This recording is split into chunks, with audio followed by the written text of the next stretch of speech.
हाँ दोस्तों, कैसे हैं। मैं मोहम्मद मुख्तार आपका मैं अपने YouTube चैनल सुगम संगम पर स्वागत करता हूँ।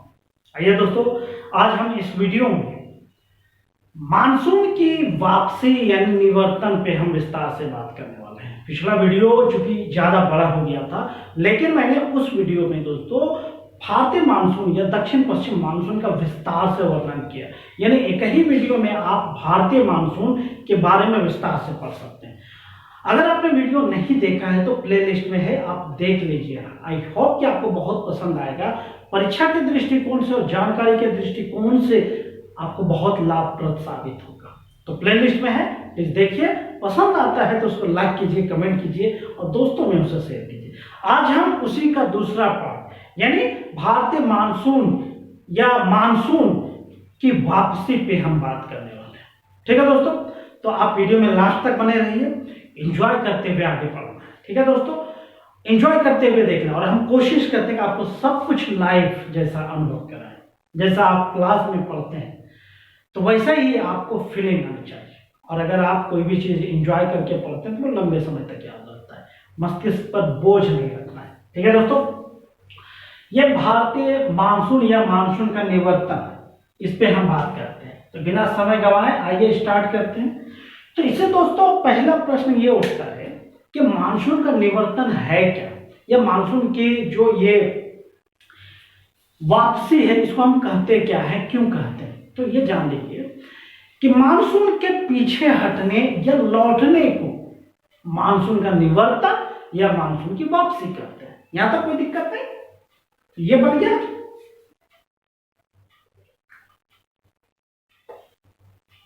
मानसून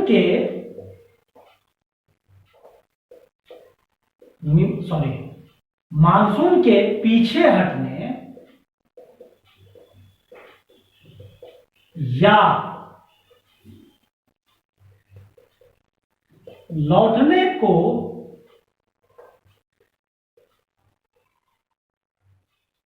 मानसून का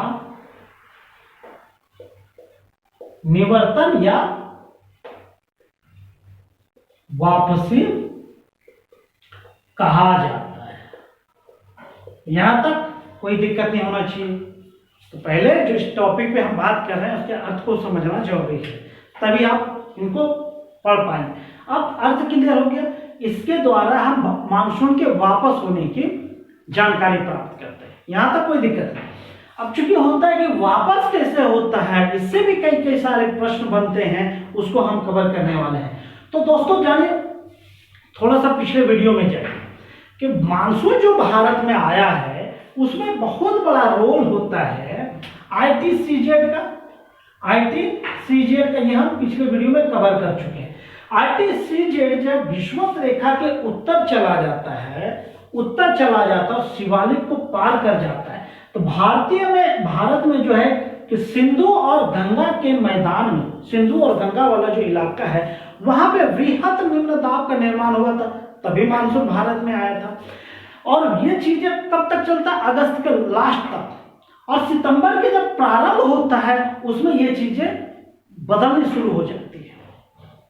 ठीक है, अब होता है कि जब हम कहीं जाते हैं, अपना घर छोड़ के जाते हैं, कुछ दिन के लिए जाते हैं, फिर तो हमको वापस आना ही आना, नहीं आना तो घर रह जाइए। मुझे अगर वापस होना है तो कुछ समय के बाद वापस होता है। वही होता है, मानसून आगे बढ़ा, दमखम से आगे बढ़ा और जितनी एनर्जी थी उन्होंने खपा दिया। अब एनर्जी खत्म तो भाई वापस ही तो होना है। तो मानसून के साथ वही स्थिति होती है, वो भी वापस होना स्टार्ट कर देता है।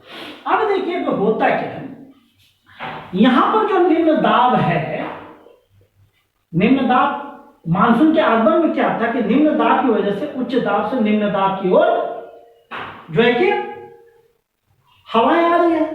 लेकिन इसमें क्या होता है, निवर्तन में इसका ठीक उल्टा होने लगता है। वो ITCZ जो है, ITCZ यह उत्तर से फिर दक्षिण की ओर खिसकना शुरू कर देता है और वो विषुवत रेखा की ओर जाने लगता है। तो ऐसी स्थिति में क्या होगा, जब ये ITCZ खिसक कर नीचे आ जाएगा, विषुवत रेखा में आ जाएगा, तो यहां पे क्या होगा, ये निम्न दाब है, तो निम्न दाब की जगह क्या हो जाएगा दोस्तों, उच्च दाब वाला एरिया बन जाएगा। उच्च दाब वाला एरिया बन गया और यहाँ पे मानसून यहाँ तक आ चुका है। और ये हिस्सा कब शुरू हुआ है, ये कहानी कब शुरू हुआ है? सितंबर के प्रारंभ में। कब होता है दोस्तों? सितंबर के प्रारंभ में। सितंबर के प्रारंभ से स्टार्ट होता है और वो मध्य दिसंबर तक चलता है। मध्य दिसंबर तक ये चीजें चलती है मानसून के बदलने की। और दूसरी स्थिति क्या होती है यहाँ पे? ग्रीष्म ऋतु से मौसम जो है, ग्रीष्म ऋतु से मौसम जो है वह शीत ऋतु की ओर प्रवेश कर जाता है। शीत ऋतु या फिर कहें भारतीय उपमहाद्वीप की जो है कि मौसम है, ऋतु जो है वह ग्रीष्म ऋतु से शीत ऋतु में परिवर्तित हो जाता है। तो मानसून का निवर्तन कब स्टार्ट होता है? सितंबर के प्रारंभ में। मानसून लास्ट कब तक चला था? सितंबर के प्रारंभ तक चला था। सितंबर के प्रारंभ में क्या होता है? उनकी शक्ति, एनर्जी खत्म हो जाती है। दूसरी चीजें क्या होती है? आईटी सीजन जो है वो दक्षिण की ओर खिसक कर विषुवत रेखा की तरफ चला जाता है। और तीसरी स्थिति क्या होती है? भारतीय हिस्से में, जो भारतीय उपमहाद्वीप में जहां पर निम्न दाब का क्षेत्र बना था, वहां उच्च दाब का निर्माण होने लगता है। जब उच्च दाब का निर्माण होगा तो वायु की गति की दिशा क्या हो जाएगी? उच्च दाब से निम्न दाब की ओर। यहाँ उच्च दाब होता है तो उसके जस्ट नीचे जो है कि अरब सागर, बंगाल की खाड़ी और हिंद महासागर, इस वाला हिस्सा में या फिर हिंद महासागर के हिस्सा में निम्न दाब का निर्माण होने लगता है। या फिर अगर आप थोड़ा सा आगे बढ़े तो विषुवत रेखा पर निम्न दाब का क्षेत्र हो जाता है। भारत में उच्च दाब का क्षेत्र होता है तो उच्च दाब से हवा नीचे आने लगती है। अब देखिए स्टार्ट कब हो जाती है? फर्स्ट वीक ऑफ सितंबर, 1 सितंबर को स्टार्ट हो जाती है। और अब इससे कई टॉपिक बनता है कि मानसून की वापसी भारत के किस राज्य से होती है? भारत के किस राज्य से होती है? तो इसका ट्रिक याद रख लीजिए। भारत का सबसे गर्म राज्य कौन सा है? भारत का सबसे गर्म यानी भारत का सबसे बड़ा मरुस्थल कहाँ है? राजस्थान वाले हिस्से में। यह हिस्सा जो आप देख रहे हो वो क्या है दोस्तों? यह राजस्थान है। ठीक है, राजस्थान है। तो इसका प्रारंभ जो है, वापसी जो होता है मानसून की वापसी, एकदम आराम से कहानी की तरह याद कर लेना है। मानसून की वापसी प्रारंभ हो जाती है फर्स्ट वीक ऑफ सितंबर से।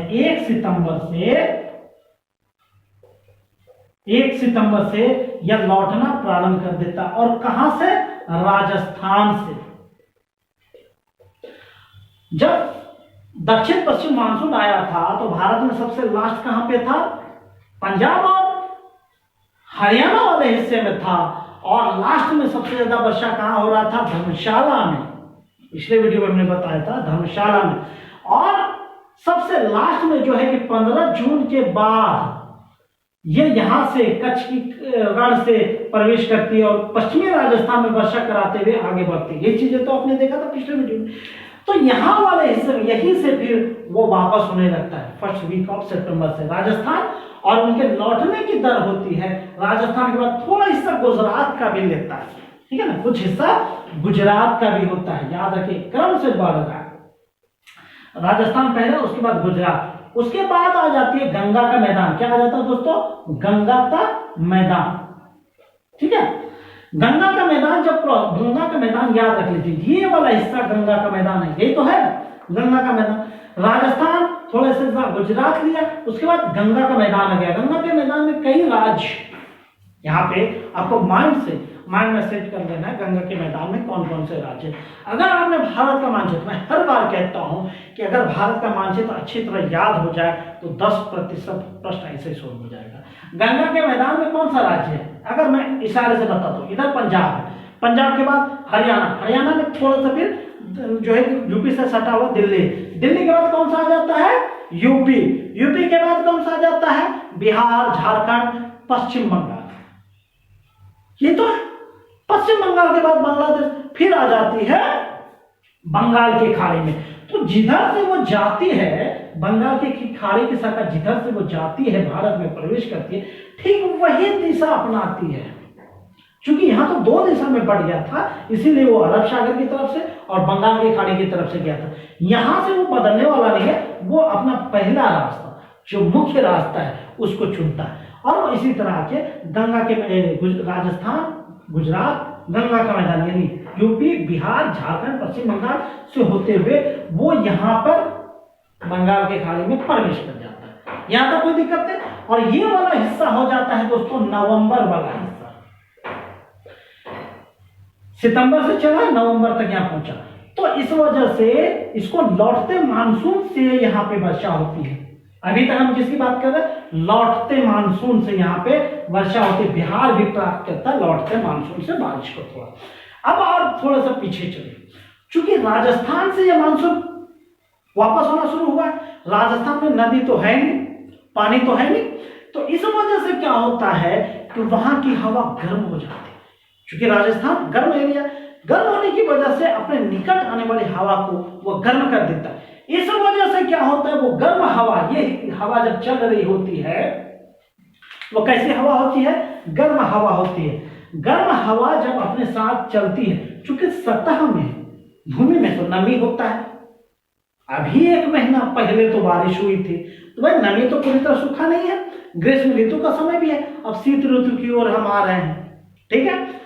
तो रास्ते में जो भी भूमि का नमी है वो सोखती है, क्योंकि गर्म हवा अपने साथ जो भी हिस्सा या सतह का हिस्सा आता है या गर्म चीजें कहें, अपने संपर्क में आने वाले ठंडी चीजों को गर्म कर देती है। जब गर्म करेगी तो उससे नमी क्या होगी? अवशोषित करेगा। तो वही होता है कि भूमि से नमी को अवशोषित करता है। इस वजह से जब ये मानसून की वापसी होती है तो हम उमस का सामना करते हैं, बहुत ही दम घोटू जो है कि मौसम की अनुभूति होती है, बहुत ही उमस, बहुत परेशान होगा आदमी, सो नहीं पाएगा, पंखा भी चलेगा तो गर्म हवा देगा। तो ऐसी स्थिति हो जाती है, न जी सकते हैं न मर सकते हैं, है ना? न जी सकते हैं न मर सकते हैं वाली कहानी होती है। उमस हो रही है, पंखा चल रहा है, गर्म ही हवा चलता है, तो गर्म हवा क्यों चलता है ये कारण पता चल गया। लौटते मानसून में जो गर्म हवा है वो नमी को सोखती है और उस वजह से उमस का वातावरण हो जाता है और नवंबर के आसपास वो बंगाल की खाड़ी में प्रवेश कर जाती है। नवंबर के आसपास वो बंगाल की खाड़ी में प्रवेश कर जाती है। यहां तक आ गया, ये बंगाल की खाड़ी आ गया, आगे बढ़ती है वो। जब वो आगे बढ़ती है तो इस तरह आगे बढ़ रही है, ठीक है। तो लौटने के क्रम में यहां पर जब वो आती है बंगाल की खाड़ी में, जब वो सीध पकड़ती है, सीधा होती है, तो इसमें क्या होता है कि फिर वो उत्तर पूर्वी मानसून का रूप ले लेती है। कहां पर? बंगाल की खाड़ी में। अब देखिए उत्तर पूर्वी मानसून का रूप क्यों लेती है? ऊपर उत्तर, इधर पूरब, तो उत्तर पूरब के बीच की दिशा वो पकड़ती है, उधर से आ रही है। पिछले वीडियो में मैंने बताया था कि मानसून जिधर से आती है उसको उसी नाम से जानते हैं। यहां जो है बंगाल की खाड़ी में वो किस दिशा से आने लगी? वो दिशा हो गई जो है कि उत्तर पूरब वाली दिशा हो गई। तो उत्तर पूरब वाली दिशा से वो इधर जो है कि दक्षिण पश्चिम की ओर बढ़ती है, ठीक है। तो लौटने के क्रम में यहां पे क्या हो गया, इसका नामकरण उत्तर पूर्वी मानसून, उत्तर पूर्वी मानसून इसका नाम हो जाता है। तो लौटने के क्रम में कुछ हिस्सा वो बंगाल की खाड़ी से होकर भी गुजरता है। जब बंगाल की खाड़ी से होकर गुजरेगा तो समुद्र के जल के संपर्क में आने से यह हिस्सा जो है नमी ग्रहण कर लेता है बंगाल की खाड़ी, फिर वो आगे बढ़ता है, फिर वो आगे बढ़ता है। तो बंगाल की खाड़ी से नमी लेकर यहां पे कौन सा राज्य है भैया? यहां पे है तमिलनाडु, तमिलनाडु। और तमिलनाडु में वो अच्छी खासी बारिश कराता है। तो यहां से प्रश्न उठता है कि लौटते मानसून से सर्वाधिक वर्षा को प्राप्त करने वाला राज्य कौन सा है? 1 सितंबर से प्रारंभ हुआ, नवंबर आ गया, अब वो दिसंबर आ जाता है। यहां आते आते ये जो तमिलनाडु वाला हिस्सा है वो 15 दिसंबर का समय स्टार्ट हो चुका होता है। 15 दिसंबर एकदम लास्ट हो जाता है, या फिर कहें फर्स्ट वीक ऑफ दिसंबर। नवंबर से स्टार्ट हुआ, आगे बढ़ा, नवंबर का लास्ट कह सकते हैं। नवंबर के लास्ट में वो तमिलनाडु और कर्नाटक वाले हिस्सा में प्रवेश किया था। पिछले वीडियो में आप अगर देखे होंगे तो इस वाले हिस्से से केरल और गोवा वाला हिस्सा जो है, इससे कर्नाटक और तमिलनाडु में बारिश नहीं होती है। क्यों नहीं होती है? ये दोनों राज्य जो है वृष्टि छाया प्रदेश में पड़ता है, वो कारण भी हम बताएंगे। तो जब लौटते मानसून या उत्तर पूर्वी मानसून से सर्वाधिक वर्षा होती है तमिलनाडु और कर्नाटक में। किसमें होती है? तमिलनाडु और कर्नाटक में सर्वाधिक वर्षा को प्राप्त करता है। तो ये दोस्तों बहुत ही इंपॉर्टेंट क्वेश्चन बनता है इससे कि लौटते मानसून से सर्वाधिक वर्षा प्राप्त करने वाला राज्य कौन सा है? तमिलनाडु। और दूसरा राज्य कौन सा है? कर्नाटक। और 15 दिसंबर को वह संपूर्ण भारतीय उपमहाद्वीप से विदाई ले लेते हैं। तो फिर से रिवीजन कीजिए अब मौखिक, अगर आपने समझ लिया है। मानसून की वापसी कब से स्टार्ट हो जाती है? फर्स्ट वीक ऑफ सितंबर से, यानी आप 1 सितंबर कह सकते हैं। और कब तक में वापस हो जाता है? 15 दिसंबर तक, यानी हाफ दिसंबर तक वो पूरी संपूर्ण भारतीय उपमहाद्वीप से वापस हो जाता है। भारतीय किस राज्य से मानसून की वापसी प्रारंभ होती है? तो जवाब होगा राजस्थान से। दूसरा गुजरात। और फिर तीसरा क्या होगा? उत्तर प्रदेश, बिहार, झारखंड, पश्चिम बंगाल। फिर वो प्रवेश कर जाती है बंगाल की खाड़ी में। यहां तो कोई दिक्कत नहीं।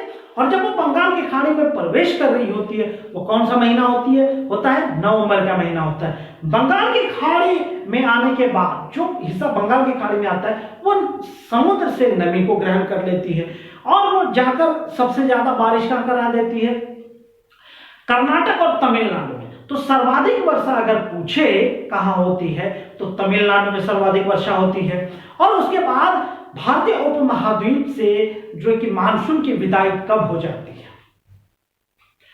15 दिसंबर, यानी हाफ दिसंबर आते आते मानसून की विदाई हो जाती है। अब प्रश्न अगर पूछा जाए पहला कि मानसून की वापसी क्यों होती है, तो जवाब यह होगा कि सितंबर के प्रारंभ में जो ITCZ है वह जो है कि उत्तर से दक्षिण की ओर पहुंचती है, वह भूमध्य रेखा की ओर चली जाती है। इस वजह से भारतीय क्षेत्र में जो है उच्च दाब का क्षेत्र बन जाता है और उच्च दाब से हवाएं निम्न दाब की ओर आने लगती है। और ग्रीष्म ऋतु का अंतिम स्थिति आते आते क्या होती है कि मानसून की शक्ति कमजोर पड़ने लगती है और इस वजह से फिर वो वापस होने लगती है। अब एक प्रमुख प्रश्न ये बनता है, आप इनका स्क्रीनशॉट लेना चाहे ले सकते हैं, लिखना चाहे लिख सकते हैं। ठीक है दोस्तों, इनको हम मिटाएंगे। ये